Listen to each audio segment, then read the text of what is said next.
स्वागत है आपका हमारे चैनल में। आज के इस वीडियो से हम एक नया टॉपिक स्टार्ट करने वाले हैं जो है बुद्धिज़्म। इस टॉपिक में हम बुद्धा के कुछ फैक्ट्स पढ़ेंगे, कहाँ उनका जन्म हुआ था, उनकी टीचिंग्स कैसी थी, उनके टेक्स्ट कैसे थे एंड उनके काउंसिल्स, क्या रीज़न रहे उनके एंड के एंड क्या रीज़न्स थे उनके ओरिजिन के। ये सारी चीज़ें आज हम डिस्कस करेंगे। So let's start. सबसे पहले हम कुछ फैक्ट्स देखेंगे अबाउट बुद्धा। बुद्धिज़्म के जो फाउंडर थे वो थे गौतम बुद्ध। गौतम बुद्ध जब पैदा हुए थे तो इनका नाम, रियल नेम था इनका प्रिंस सिद्धार्थ। ये बॉर्न हुए थे लुम्बिनी में नियर कपिलावस्तु। कपिलावस्तु जो है आज के प्रेजेंट में नेपाल में ये है एंड 1566 बीसी में गौतम बुद्ध का जन्म हुआ था। ये बॉर्न हुए थे वैशाख पूर्णिमा के दिन, ठीक है। इनके जो मदर एंड फादर का नाम था सुद्धोधना एंड महामाया। सुद्धोधन जो थे वो चीफ थे शाक्य क्लैन के, ठीक है। शाक्य क्लैन के चीफ थे, इसीलिए बुद्धा को शाक्य मुनि भी बोला जाता है। क्यों? क्योंकि उनके फादर शाक्य क्लैन के चीफ थे। जब सिद्धार्थ का जन्म हुआ, यानी कि गौतम बुद्ध का जब जन्म हुआ, तो उसकी माँ उसे जन्म देने के बाद उसकी मृत्यु हो गई थी, ठीक है। तो 7 दिन के बाद सिद्धार्थ को उसकी मैटरनल आंट ने ब्रॉट कर लिया था, ठीक है। Brought up by his maternal aunt, जिसका नाम था प्रजापति गौतमी। प्रजापति गौतमी ने उसे रखा, उसे पाला, तो उसके नाम पे गौतम यानी कि प्रिंस सिद्धार्थ का नाम क्या हो गया? गौतम बुद्ध, ठीक है। गौतम यहाँ से नाम पड़ा, बुद्ध बाद में आया, ठीक है। उसके बाद गौतम बुद्ध ऐसे नहीं थे कि एकदम सन्यासी, उन्होंने शादी भी की थी एंड ही हैड अ सन। उन्होंने शादी की थी यशोधरा से एंड उनके सन का नाम था राहुला। उसके बाद उनके जो फादर थे उन्होंने उनको सारा लग्जरी कंफर्ट दिया था, ठीक है। सारा लग्जरी कंफर्ट किया था ताकि वो कहीं एसेटिक ना बन जाए, ठीक है, तपस्वी ना बन जाए।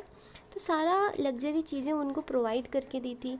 लेकिन जब गौतम बुद्ध का जन्म हुआ था उनके घर में कुछ ब्राह्मण्स आए थे, ठीक है। तो उन ब्राह्मण्स ने उनके शरीर में कुछ 32 ऐसे मार्क्स देखे थे जिनसे उनको ये पता चला कि ये आगे जाके एक महान पुरुष बनेगा।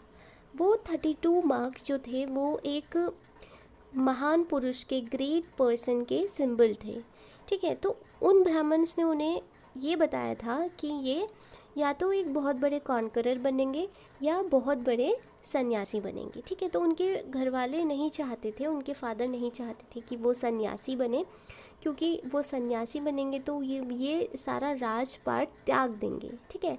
तो उन्होंने उन्हें सारा कंफर्ट दिया। लेकिन गौतम बुद्ध ने 4 चीज़ें अपनी लाइफ में देखी, ठीक है। जब उन्होंने 4 स्टेजेस देखे लोगों के अपनी लाइफ में, उन्होंने 4 चीज़ें देखी। वो थी sick man, old man, corpse and ascetic, ठीक है। एसेटिक, ये चीज़ें इन्होंने 4 चीज़ें देखी।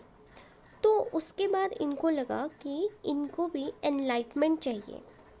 तो ये अपने घर से 29 की एज में इन्होंने अपना घर छोड़ दिया था, क्या? तपस्वी बनने के लिए, ठीक है। इस इवेंट को महाभिषाकर्म बोला जाता है, ये जो इवेंट है घर से जाने का।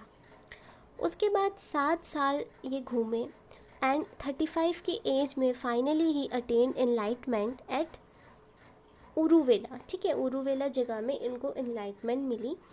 यहाँ पे इन्होंने पीपल के ट्री के नीचे, जो बैंक ऑफ रिवर निरंजना है, यहाँ पे ये पीपल का ट्री था, यहाँ पे बैठ के इन्होंने मेडिटेशन किया था, ठीक है। तो यहाँ पे इनको अपनी 35 की एज में एनलाइटमेंट मिला।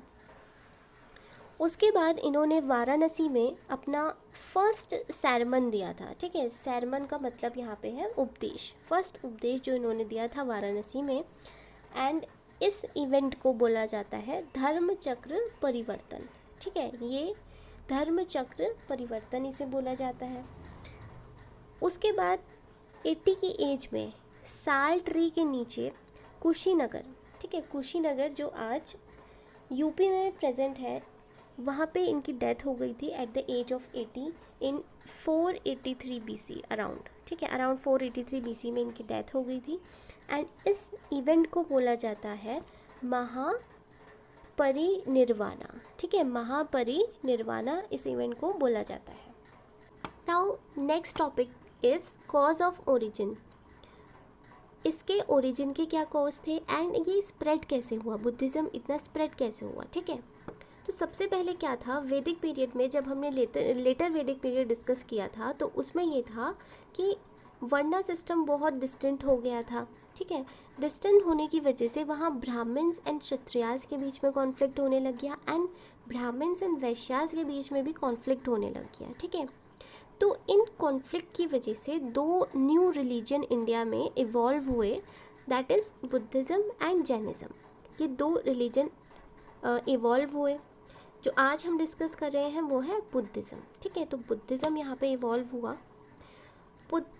कॉम्प्लेक्स एंड डिजेनरेटेड सुपरस्टिशंस को ये लोग मानने लग गए थे वैदिक टाइम में, ठीक है। डोगमास एंड रिचुअल्स, ये सारी चीज़ें वहाँ पे होने लगी थी, ठीक है। वर्णा सिस्टम वहाँ पे इतना चल रहा था, लोग बहुत परेशान हो चुके थे उससे कि प्राइस्ट उनको रूल कर रहे हैं, ठीक है। प्राइस्टली वो लोग खुद को बहुत महान मानने लग गए थे उस टाइम, ठीक है। तो इससे लोग क्या थे, बहुत परेशान थे, स्पेशली शूद्रास। मेन जो बुद्धास का मेन एम था वो था पीस, ठीक है। पीस वहाँ पे नहीं थे क्योंकि वहाँ पे कॉन्फ्लिक्ट्स हो रहे थे, तो जिस वजह से क्या हुआ, बुद्धिज़्म का ओरिजिन हुआ एंड स्प्रेड हुआ बुद्धिज़्म, ठीक है। बुद्धा के पास क्या था, इनोवेटिव सॉल्यूशंस थे हर क्वेश्चंस के। जो भी लोग उनसे पूछते थे उनके पास हमेशा कोई ना कोई इनोवेटिव सॉल्यूशंस होते थे, वो भी पीस के साथ, ठीक है। लेटर वैदिक पीरियड में हमने देखा कि वुमेंस की स्टेटस बहुत डिक्रीज़ हो चुका है, डिमिनिश हो चुका है, ठीक है। वहाँ पे वो लोग संघ समितिस को ज्वाइन नहीं कर सकते थे, चाइल्ड मैरिजेस वहाँ पे होने लग गई थी, ठीक है। तो बुद्धिज़्म क्या था, वुमेंस के लिए भी ओपन था, सभी के लिए ओपन था एंड वुमेंस के लिए भी था, वुमेन संघ यहाँ पे ज्वाइन कर सकते थे, ठीक है। ये कभी लोगों को स्कैर्ड थ्रेट्स नहीं देते थे, ठीक है, डराते नहीं थे, कोई सुपरस्टिशंस नहीं था कि तुमने अगर इसकी पूजा नहीं की तो तुम्हारे साथ ऐसा होगा वैसा होगा, ठीक है। ये सारी चीज़ें ये लोग नहीं बोलते थे। ये लोग ये भी नहीं बोलते थे कि आप लोग वेद पढ़ो, आप लोग उपनिषद पढ़ो, ठीक है, ये लोग ऐसा कुछ नहीं बोलते थे। बुद्धिज़्म में कोई वर्णा सिस्टम नहीं था, ऑल आर इक्वल, ठीक है, सब यहाँ पे इक्वल थे, कोई वर्णा सिस्टम नहीं था। इनका जो मेन एम था वो था पीस, इनको सिर्फ पीस चाहिए थी, ठीक है। बुद्धा की जो पर्सनैलिटी थी वो बहुत मैग्नेटिक पर्सनैलिटी थी। वो जब जो चीज़ बोलते थे या वो बैठे भी रह के मेडिटेशन भी करते थे तो लोग उनसे दूर से देख के भी उनसे अट्रैक्ट होते थे, ठीक है, उनकी बातों से अट्रैक्ट होते थे, जिस वजह से क्या हुआ, बुद्धिज़्म का ओरिजिन हुआ, स्प्रेड हुआ। बुद्धिज़्म जो था, बुद्धा जो टॉट करते थे, इनकी उनकी टीचिंग्स थी वो पाली में ये टॉट करते थे, ठीक है। पाली क्या थी, सभी को समझ में आने वाली लैंग्वेज थी और ये संस्कृत को अपोज करते थे क्योंकि संस्कृत वह उस टाइम सबको नहीं आती थी, ठीक है। पाली लैंग्वेज वहाँ पे सबको समझ आती थी, तो उन्होंने पाली लैंग्वेज चूज़ की थी। इनके जो इनिशियल संघ थे, यहाँ पे संघ बने थे, वो डेमोक्रेटिक थे and discipline and well organised यहाँ पे संघ हुआ करते थे, जिसमें सभी वुमेन्स एंड सभी लोग पार्टिसिपेट कर सकते थे, ठीक है। तो ये सारी चीज़ें थी बुद्धिज़्म की स्प्रेड होने की, ओरिजिन की, ठीक है। अब नेक्स्ट पॉइंट है बुद्धिज़्म स्कूल्स, ठीक है। बुद्धिज़्म के 3 टाइप के स्कूल्स होते थे, हीनायान, महायान एंड वज्रयान, ठीक है। 3 स्कूल्स यहाँ पे हैं। सबसे पहले बात करेंगे हीनयान की, ठीक है। हीनयान का लिटरली मीन्स होता है लेसर पाथ, ठीक है, लेसर पाथ इसका मतलब होता है। थीरावेदा एक टेक्स्ट है, उसमें सिग्निफाइज किया गया है कि ये क्या है, डॉक्ट्राइन है ऑफ एल्डर्स, ठीक है, उसमें ऐसा यहाँ पे माना गया है। Not believe in idol worship पे ये लोग बिलीव बिल्कुल नहीं करते थे। ये बुद्धिज़्म की जो ओरिजिनल फ़िलॉसफी थी, जो गौतम बुद्ध ने बोला था, उस फिलॉसफी को ये लोग फॉलो करते थे, ठीक है। गौतम बुद्ध को ये लोग गॉड नहीं मानते थे। ऑर्थोडॉक्स थे ये लोग, ठीक है, बहुत ज़्यादा रूढ़िवादी थे। पाली लैंग्वेज को ये फॉलो करते थे। इनका ये मानना था सैल्वेशन का मतलब बुद्धिज़्म में है मोक्ष, ठीक है, मोक्ष, सैल्वेशन मतलब मोक्ष। तो इनका ये मानना था कि इनको मोक्ष कब प्राप्त होगा, जब ये डिसिप्लिन में रहेंगे, हार्ड वर्क करेंगे और मेडिटेशन करेंगे, ठीक है। यहाँ पे ये पढ़ाया जाता था कि hard work, meditation and disciplines के थ्रू यहाँ पे सैल्वेशन मिल सकता है। प्रेजेंट में हीनायान जो ये सारी चीज़ें फॉलो करते हैं, ये प्रेजेंट में श्रीलंका में फॉलो करते हैं, म्यांमार, थाईलैंड और कुछ parts of south east Asia. Emperor Ashoka ने भी इसको पैट्रोनाइज किया था हीनायान को, ठीक है। तो ये हीनायान के बारे में था। नेक्स्ट है महायान। महायान में क्या था, महायान की जो लिटरली मीनिंग होती है वो होती है ग्रेटर पाथ, ठीक है। ग्रेटर पाथ, जो महायान एंड हीनायान है वो दोनों महायान स्कूल से ही आए हैं, ठीक है, दोनों वहीं से आए हैं। उसके बाद हीनायान अलग हो गया था क्योंकि उनके बिलीव्स वो सारे अलग हो गए थे और महायान अलग हो गया था, ठीक है। यहाँ पे स्पिरिचुअल अपलिफ्टमेंट की बात की गई है। इनका जो मेन गोल था महायान में, जो महायान के लोग थे, फॉलोअर्स थे, इनका मानना था स्पिरिचुअल अपलिफ्टमेंट, ठीक है। 3 कैटेगरीज में बढ़ गए थे लोग जिनका अलग अलग मानना था, ठीक है। ये प्रेजेंट फिलॉसफी में बिलीव करते थे, ठीक है, ओल्ड फिलॉसफी में बिलीव नहीं करते थे। ये गौतम बुद्ध को एज अ गॉड कंसीडर करते थे। इन्होंने पाली लैंग्वेज छोड़ के संस्कृत अडेप्ट कर ली, ठीक है। ये लोग ऑर्थोडॉक्स तो नहीं थे लेकिन हेट्रोडॉक्स थे, ठीक है।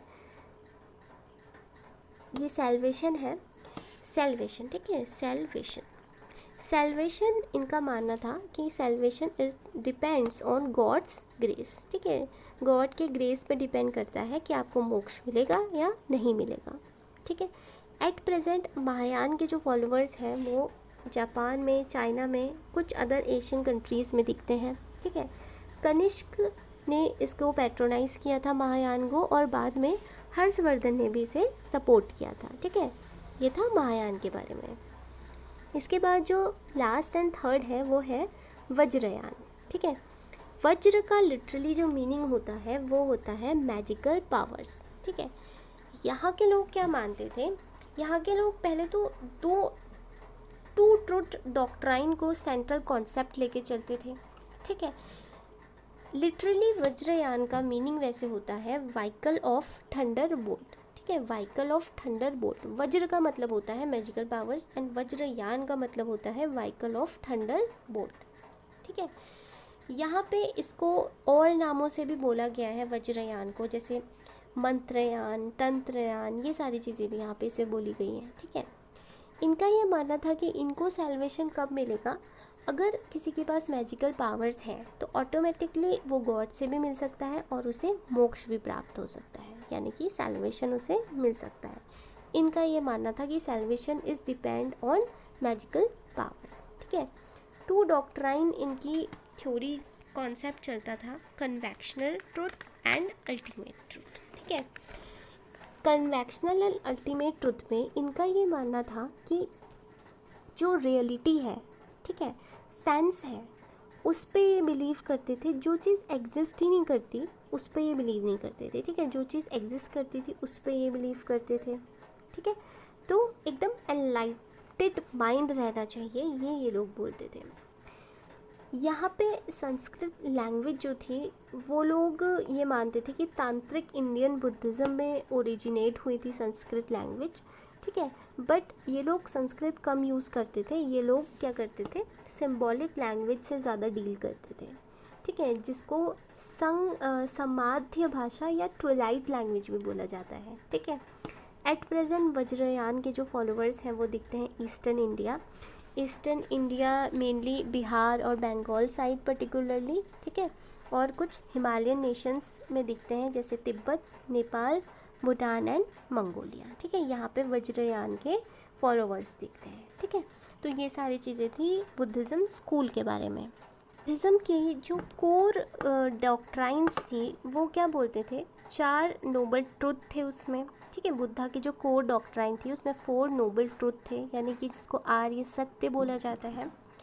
8 fold path, middle path, social code of conduct and attainment of nirvana, ये बुद्धा का कोर डॉक्ट्राइन थी, ठीक है। क्या क्या थे इसमें, 4 noble truth, 8 fold path, middle path, social code of conduct and attainment of nirvana, ये मानते थे, ठीक है। बुद्धा की टीचिंग कुछ ऐसी थी कि वो ये मानते थे कि एक नदी में वो उनकी टीचिंग राफ्ट का काम कर रही है जो हेल्प करेगी तुम्हें टर्बुलेंट को पार करने में, यानी कि लाइफ एंड सफरिंग, उसको उससे पार करने में इनकी टीचिंग्स जो है हेल्प करेंगी, ठीक है। उसके बाद 4 नोबल जो ट्रुथ थे इनके, ठीक है। Middle path, it teaches the middle path renouncing extreme step like indulgence and strict abstinence, ठीक है। आर्य सत्य इनको बोला जाता है बुद्धिज़्म में, जो है the world is full of sorrow, ठीक है। The world is full of sorrow, desires is the root cause of all the sorrow, ठीक है। डिज़ायर्स जो है वो सारी जड़ है इन सोरोज़ की। सोरो कैन बी कॉन्क्योर्ड बाय कॉन्क्योरिंग डिज़ायर, अगर हम अपने डिज़ायर से कॉन्क्योर कर लेते हैं तो सोरो से भी कॉन्क्योर कर सकते हैं। And desires conquered by the following 8 fold path, और इन डिज़ायर्स को कैसे कॉन्क्योर करेंगे, जब हम 8 फोल्ड पाथ पे चलेंगे, उनको फॉलो करेंगे, ठीक है। अब वो 8 फोल्ड पाथ क्या है, 8 फोल्ड पाथ इनको बोला जाता है अष्टांगिका मार्ग, ठीक है। अष्टांगिका मार्ग इन्हें बोला जाता है। ये क्या है, राइट अंडरस्टैंडिंग होनी चाहिए, राइट माइंडफुलनेस, राइट रिजॉल्वनेस, ये चीज़ें होनी चाहिए, राइट स्पीच, ठीक है, राइट कंडक्ट या राइट एक्शन बोला जाता है, ठीक है, राइट लिविंग, राइट एफर्ट्स होने चाहिए, राइट मेंटल एटीट्यूड होना चाहिए, ठीक है, राइट थॉट होना चाहिए and right self concentration. In 8 fold path को जब कोई फॉलो करता है तो वो अपने डिज़ायर से कॉन्कर कर सकता है। जब उसने अपने डिज़ायर से कॉन्कर कर लिया तो वो अपने सौरों को कॉन्कर कर सकता है, ठीक है, क्योंकि desires is the main root cause of all the sorrows. उससे क्या होगा, फिर सौरो ख़त्म हो जाएगा, ठीक है, जब ये सारी चीज़ें कोई फॉलो करता है। बुद्धा में क्या था, ये गॉड और सोल पे बिलीव नहीं करते थे, ठीक है। ये कर्म और अहिंसा पे बिलीव करते थे, गॉड एंड सोल, भगवान और आत्माओं पे भरोसा नहीं करते थे, ठीक है। वर्णा सिस्टम के अगेंस्ट थे, तभी बुद्धिज़्म क्या हुआ था, स्प्रेड हुआ था, ठीक है। नाउ नेक्स्ट यहाँ पे आता है बुद्धिस्ट काउंसिल्स। बुद्धिस्ट के 4 काउंसिल्स यहाँ पे ऑर्गेनाइज हुए थे, ठीक है। सबसे फर्स्ट बुद्धिस्ट काउंसिल जो ऑर्गेनाइज हुआ था, conduct under patronage king of Ajatashatru की पैट्रोनेज में ये कंडक्ट किया गया था। अजातशत्रु क्या थे, हर्यंका डायनेस्टी के किंग थे।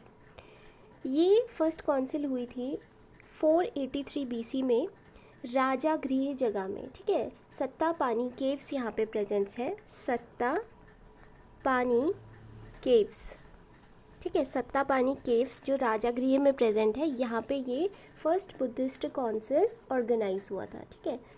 इस टाइम बुद्धा की डेथ हो गई थी, उस टाइम ये ऑर्गेनाइज किया गया था, ठीक है। तो जिस मॉन्ग ने इसे प्रिसाइड किया था वो थे महाकश्यप, ठीक है, महाकश्यप, इन्होंने ये प्रिसाइड किया था। फर्स्ट काउंसिल का जो ऑब्जेक्टिव था वो ये था कि बुद्धास की जो ओरिजिनल टीचिंग है उसको प्रिजर्व करके रखना है, ठीक है। तो ये इनका ऑब्जेक्टिव था। इस काउंसिल में सुट्टा पिटाका एंड विनय पिटाका ये कंपोज हुए थे, ठीक है। सुट्टा पिटाका जो कंपोज किया था आनंद ने किया था, एंड विनय पिटाका जो कंपोज किया था वो किसने किया था, महाकश्यप, ठीक है, महाकश्यप ने ही उसे कंपोज किया था। उसके बाद नेक्स्ट है सेकेंड बुद्धिस्ट काउंसिल। ये कंडक्ट किया था किंग कालासोका जो शिशुनागा डायनेस्टी के किंग थे, इन्होंने ये कंडक्ट करवाया था 383 BC में, ठीक है। 383 BC में, यानी कि 100 years after the Buddhas death, तब ये ऑर्गेनाइज़ किया गया था। और ये कहाँ कराया था? वैशाली में। ठीक है, वैशाली जगह में ये ऑर्गेनाइज़ किया गया था। प्रिसाइडेड बाय साबा कामी ने इसे प्रिसाइड किया गया था। इस काउंसिल का जो ऑब्जेक्टिव था वो ये था कि ये विनय पिटाका में जो 10 डिस्प्यूटेड पॉइंट्स थे, ठीक है, उनको यहाँ पे डिस्कस करने के लिए यहाँ पे ये काउंसिल ऑर्गेनाइज़ की थी। फर्स्ट मेजर स्प्लिट यहाँ पे हुआ था सेकंड काउंसिल में। 2 ग्रुप्स यहाँ पे इवॉल्व हुए, एक थीरावेदा एंड महायान। ठीक है, यहाँ पे 2 डिवाइड हुए, थीरावेदा एंड महायान। ठीक है, महायान। तो 2 ग्रुप्स यहाँ पे इवॉल्व हुए। जो फर्स्ट ग्रुप था थीरा का मतलब क्या होता है? एल्डर। ठीक है, पाली में बोला जाता है थीरा यानी कि एल्डर को।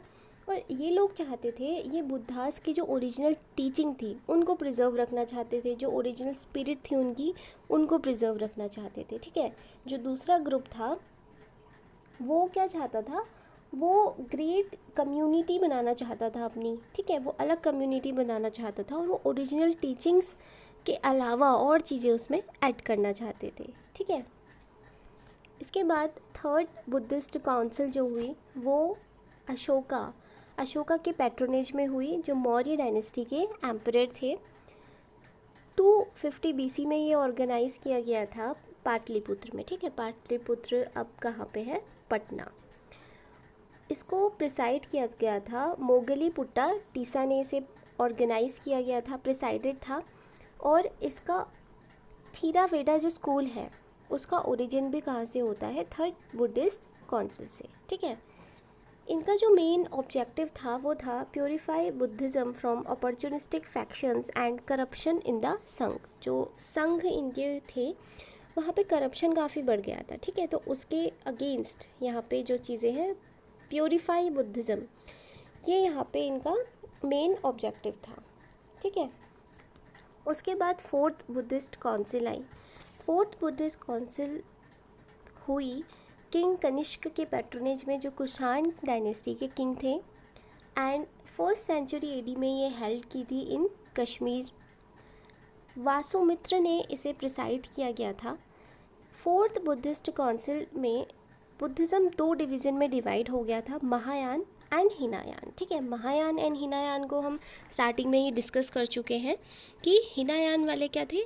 ओल्ड फिलॉसफी जो बुद्धिज़्म की थी उसको बिलीव करते थे, एंड महायान वाले क्या थे? प्रेजेंट फिलॉसफी को बिलीव करते थे। हिनायान वाले गौतम बुद्ध को गॉड नहीं मानते थे एंड ये ऑर्थोडॉक्स थे। वहीं हिनायान गौतम बुद्ध को कंसीडर करते थे एज अ गॉड एंड ये बोलते थे कि salvation is depends on God's grace. But Hinayana बोलते थे कि salvation can be achieved through discipline and hard work and meditation. ठीक है, तो ये इन 2 सेक्ट में यहाँ पे डिवाइड हो गए थे। उसके बाद है बुद्धिज़्म लिटरेचर। तो बुद्धिज़्म लिटरेचर जो है इसमें 4 बुक्स हमें देखने को मिलती हैं। ठीक है, 4 बुक्स मिलती हैं। सुट्टा पिटाका, विनय पिटाका, अभिधामा पिटाका, और भी बुक्स हैं, ये इंपॉर्टेंट बुक्स हैं। ठीक है, यहाँ पे जो बुद्धिज़्म की बुक्स थी, ये लिटरेचर है, इनको 3 पिटाकास बोला जाता है, जो 3 फेमस है इन तीनों को। ठीक है, इन तीनों को साथ में बोला जाता है 3 पिटाकास। ठीक है, ये तीनों जो बुक्स हैं ये पाली लैंग्वेज में लिखी गई हैं, ये तीनों बुक्स। ठीक है, सुट्टा पिटाका, विनय पिटाका एंड अभिधामा पिटाका, ये तीनों बहुत इंपॉर्टेंट बुक्स हैं। सुट्टा पिटाका में कन्वेक्शनल टीचिंग्स बताई गई हैं। ठीक है, यानी कि ओरिजिनल टीचिंग्स, जो चीज़ें बुद्धा ने खुद बताई थी वो चीज़ें सुट्टा पिटाका में है। ठीक है, बुद्धा वचन। ठीक है, सुट्टा पिटाका को बुद्धा वचन भी बोला जाता है या वर्ड ऑफ बुद्धा। इसमें जो बुद्धा ने खुद से बोला है वो सारी चीज़ें इसमें प्रेजेंट है। नेक्स्ट है विनय पिटाका। ठीक है, विनय पिटाका डिसिप्लिनरी कोड है। इसका मतलब इसमें जो भी rules, rituals, birth stories, biographical stories, ये सारी चीज़ें इसमें इंक्लूड हैं। ये बताता है कि क्या रूल्स मॉन्क्स को फॉलो करने चाहिए, कैसे रिचुअल्स होने चाहिए, ये सारी चीज़ें इसमें हैं। ठीक है, अभिधामा पिटाका में मॉरल साइकोलॉजी है, ठीक है, मॉरल साइकोलॉजी इसमें है। और ये तीनों बुक्स जो है वो पाली लैंग्वेज में लिखी गई है। उसके बाद एक है मिलिंद पन्हा। मिलिंद पन्हा ये पाली लैंग्वेज में, ये भी पाली लैंग्वेज में ही लिखा गया है, ठीक है। इसका लिटरली मीनिंग जो होता है वो है क्वेश्चंस ऑफ मिलिंद, ठीक है। मिलिंद पन्हा का मतलब है क्वेश्चंस ऑफ मिलिंद। ये अराउंड 100 BC में लिखी गई थी, ठीक है। इस बुक में डायलॉग्स हैं जो मैनेंद्र वन, या उसको मिलिंद हम बोल सकते हैं, मिलिंद ने जो बुद्धिज़्म की लाइफ से जुड़े सवाल नागासेन से पूछे थे, वो डायलॉग्स इन दोनों के बीच जो हुए वो इस बुक में लिखे हैं, ठीक है। उसके बाद 5th है बुद्धा चरिता। बुद्धा चरिता एक इपिक पोयम है, ठीक है, जो संस्कृत में लिखी गई है, ठीक है। ये संस्कृत में लिखी गई है एंड 2nd सेंचुरी में लिखी गई थी। इसमें लाइफ ऑफ बुद्धा, ठीक है, बुद्धा की लाइफ के बारे में इसमें बताया गया है। और इसको जो लिखने वाले थे राइटर, ठीक है, उनका नाम था अश्वघोष, ठीक है, अश्वघोष इसके राइटर हैं। इन्होंने इसको लिखा है संस्कृत लैंग्वेज में, ठीक है। उसके बाद कुछ सिंबल्स हैं बुद्धिज़्म से रिलेटेड, ठीक है। जो फर्स्ट बुद्धा ने सरमन दिया था सारनाथ में, ठीक है, उसका सिंबल है व्हील, व्हील, और उसको वहाँ पे बोला जाता है धर्मचक्र परिवर्तन, ठीक है। उस इवेंट को धर्मचक्र परिवर्तन बोला जाता है और इसका सिंबल है व्हील। जो बुद्धा के लास्ट वर्ड थे, ठीक है, लास्ट वर्ड उनके क्या थे, मतलब मरने से पहले, ऑल कंपोजिट, आप इसे नोट कर सकते हैं, all composite thing decay strive diligently, ठीक है। तो इनके लास्ट वर्ड क्या थे, all composite thing decay strive diligently, ये इनके लास्ट वर्ड थे। बुद्धा का जो बर्थ सिंबल था वो था लोटस। इनका रिनंसिएशन सिंबल था हॉर्स। इनका महाबोधि भी एक सिंबल था, ठीक है, महाबोधि मतलब बोधि ट्री भी एक सिंबल था। निर्वाणा का सिंबल था फुटप्रिंट। एंड इनकी डेथ जो इवेंट है उसको महापरिनिर्वाणा बोला गया है, उसका जो सिंबल है वो है स्टूपा, ठीक है। ये इनके सारे यहाँ पे सिंबल्स हैं। उसके बाद कुछ इम्पॉर्टेंट बुद्धिज़्म यूनिवर्सिटीज़ यहाँ पे थी, ठीक है, जो बुद्धिज़्म की पीरियड में यहाँ पे फाउंड की गई थी। तो फर्स्ट इम्पॉर्टेंट जो यूनिवर्सिटी है जो काफ़ी फेमस थी वो थी नालंदा यूनिवर्सिटी, ठीक है। नालंदा यूनिवर्सिटी कहाँ पे है, बिहार में प्रेजेंट है। तो नालंदा यूनिवर्सिटी बिहार में है और इसके फाउंडर थे कुमार गुप्त, ठीक है। उसके बाद एक और डायनेस्टी है विक्रमशिला। विक्रमशिला धर्मपाल, जो पाल रूलर थे, उन्होंने इसको फाउंड किया था, वो इसके फाउंडर थे। एंड ये वाली डायनेस्टी भी कहाँ है, बिहार में है। थर्ड है सोमपुरी, ये भी धर्मपाल ने फाउंड की थी, ठीक है, फाउंडर इसके धर्मपाल है। एंड ये वाली डायनेस्टी है बंगाल में, ठीक है। वल्लभी भट्टारका ने फाउंड की थी, ठीक है, भट्टारका इसके फाउंडर है। एंड ये डायनेस्टी कहाँ पे है, गुजरात में, ठीक है। तो these are some important universities. उसके बाद नेक्स्ट है causes of decline of Buddhism. Buddhism इतना स्प्रेड हुआ, इतनी सारी चीज़ें यहाँ पे बनी, तो क्या कॉज थे कि बुद्धिज़्म इंडिया से डिक्लाइन होता गया धीरे धीरे, ठीक है। सबसे मेन जो फर्स्ट है वो ये है कि मॉन्क ने यहाँ पे बाद में पाली लैंग्वेज छोड़ के संस्कृत ऑप्ट कर ली थी, ठीक है। सेकंड पॉइंट है महायान और हीनायान में जो 2 सेक्ट में ये लोग डिवाइड हो गए थे, इससे जो क्या था, बुद्धिज़्म का रिलीजन काफ़ी वीक हो गया था, ठीक है। उसके बाद में जो लेटर मॉन्क्स थे उनमें करप्शन आ गया था, ठीक है। They gave up austerity and indulged in luxuries, ठीक है। इनको स्टैंडर्ड लिविंग काफ़ी पसंद आने लगी, तो बाद में इनमें करप्शन आने लग गया, ठीक है। तो रिलीजन में ये लोग कम ध्यान देते थे। उसके बाद लेटर 1st सेंचुरी में क्या था कि बुद्धिज़्म में आइडल वर्शिप नहीं होती थी, ठीक है, कोई आइडल वर्शिप प्रैक्टिस नहीं की जाती थी। तो ये लोग बाद में आइडल वर्शिप भी प्रैक्टिस करने लग गए, ठीक है। उसके बाद बुद्धिज़्म का डिक्लाइन का एक और ये है कि बाद में ऑर्थोडॉक्स हिंदुज़्म बहुत पॉपुलर होने लग गया जब कुमारिला भट्ट और आदि शंकराचार्य ने बहुत से ऐसे काम किए कि वो बुद्धिज़्म जो इतना फैल रहा है उसे हटाएं और रिस्टोर करें हिंदुज़्म को। ठीक है, तो ये बहुत सारे ऐसे रीजंस थे कि बुद्धिज़्म का डिक्लाइन होना स्टार्ट हो गया। ठीक है, so this is all about Buddhism. Next topic में हम जैनिज़्म को डिस्कस करेंगे। Till then, thank you.